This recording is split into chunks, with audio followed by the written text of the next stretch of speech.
स्वामी समर्थांनी भक्ताला पाणी आणायला सांगितले. भक्त पाणी घेऊन आला, पण जेव्हा स्वामींनी त्या पाण्याकडे पाहिले तेव्हा काहीतरी अद्भुत घडलं. ते पाहून त्या भक्ताच्या डोळ्यातून अश्रू वाहू लागले. अक्कलकोटामध्ये स्वामी समर्थांच्या एका भक्ताच्या घरी मोठा धार्मिक कार्यक्रम सुरू होता. अनेक अतिथी आले होते. घरातील नोकर स्वयंपाक करत होते, पण अचानक स्वयंपाकासाठी तूप पूर्णपणे संपले. तेव्हा नोकर धावत आले आणि घरमालकाला सांगितले. हे ऐकून घरमालक चिंतेत बुडाला आणि पळतच तो स्वामींच्या दर्शनार्थ गेला. स्वामी समर्थ एका कट्ट्यावर बसले होते.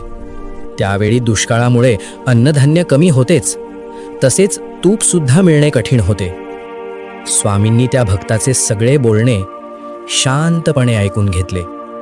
मग स्वामी महाराज म्हणाले, भांड्यातून थोडे पाणी आण. हे ऐकून भक्त उठला आणि बाहेर असलेल्या मोठ्या हंड्यातून छोट्या भांड्यात पाणी घेऊन आला. स्वामींनी त्या पाण्याकडे पाहिले आणि सगळे पाणी हळूहळू गुळगुळीत तुपात बदलले. हे पाहून भक्ताच्या डोळ्यातून अश्रू वाहू लागले. त्याने स्वामींना विचारले, स्वामी, हे कसे शक्य झाले? यावर स्वामी म्हणाले, तुझ्या घरातील पाहुण्यांना वाढ. भक्त घरी गेला आणि त्या तुपावर बनवलेले अन्न सगळ्या पाहुण्यांना वाटले गेले आणि कार्यक्रम